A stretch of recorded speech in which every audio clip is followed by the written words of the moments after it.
अस्सलाम वालेकुम वरहमतुल्लाहि वबरकातुहू। शाज़िया बेगम काफ़ी देर से नीलम बाजी का इंतज़ार कर रही थी। 2 बार फ़ोन भी किया। दोनों बार नीलम का एक ही जवाब था, बस बाजी रास्ते में हूँ। कौन सा इतना रास्ता है जो कटने में नहीं आ रहा? वो बहुत बेचैनी से नीलम का इंतज़ार कर रही थी। नीलम अच्छे रिश्ते कराने में काफ़ी शोहरत रखती थी। यह 8वां रिश्ता था जो वो आज शाज़िया बेगम को दिखाने के लिए ले जाने वाली थी। उसे पूरी उम्मीद थी कि लड़की शाज़िया बेगम को ज़रूर पसंद आएगी और रिश्ता होने की सूरत में दोनों तरफ से अच्छी रकम भी मिल जाएगी। कितनी ही ज़रूरतें उसके सामने थीं। डोरबेल की आवाज़ सुन के जैसे शाज़िया बेगम की जान में जान आई हो। इतनी देर कर दी तुमने नीलम, मुझे आज बाज़ार भी जाना है और अभी से बता दो कि लड़की कैसी है। नीलम ने गहरा सांस लिया और बोली, बाजी मैं कितनी लड़कियां आपको दिखा चुकी हूँ। पिछली बार जो लड़की दिखाई वो मुझे तो बहुत अच्छी लगी। पढ़ी लिखी, जाजिब नज़र, अच्छा पैसे वाला ख़ानदान।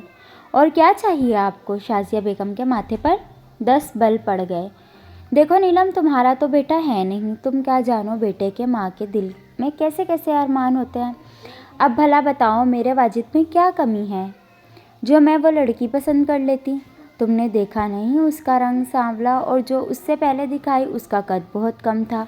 अब अगर ऐसी ही लड़की मुझे बहू बनानी होती तो मेरी भांजियाँ भी हैं, मगर क्या करूँ, उनमें भी एक सांवली है और दूसरे का कद कम है। चलें बाजी, बच्ची देख लें, अब आगे जो अल्लाह का हुक्म और फिर अल्लाह का शुक्र के वाजिद का रिश्ता हो गया। आज शाज़िया की बेटी नौरीन को लोग देखने आने वाले थे। नीलम ही लड़के वालों को साथ ला आ रही थी। इस बार भी नीलम कितने ही रिश्ते लेकर आई। जो रिश्ता शाज़िया बेगम को पसंद आता वहाँ से इनकार हो जाता। कल जो लोग नौरीन को देख के गए तो शाज़िया बेगम को बहुत उम्मीद थी कि नौरीन इनको पसंद आई है। उन्होंने खातिर तवाज़ा भी बहुत की, बातों बातों में ढेर जहेज़ का लालच भी दिया और पार्लर से हल्का मेकअप भी करवाया। फिर नीलम के फ़ोन का इंतज़ार करते करते उकताहट सी होने लगी तो ख़ुद फ़ोन कर लिया। नीलम, तुमने बताया नहीं कल जो फैमिली आई उन्हें नौरीन पसंद आई है या नहीं? शाज़िया बाजी, मैंने उन्हें बहुत काई करने की कोशिश की, नौरीन की बहुत तारीफ़ें की, लेकिन उन्हें नौरीन पसंद नहीं आई। शाज़िया बेगम बेदम सी हो गई। अरे क्या कमी है मेरी बेटी में? वो हिम्मत करके चिल्लाईं।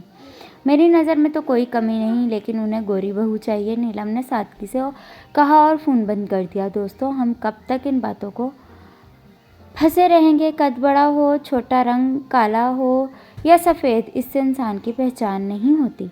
असल पहचान तो इंसान के किरदार से होती है। अल्लाह हाफिज़।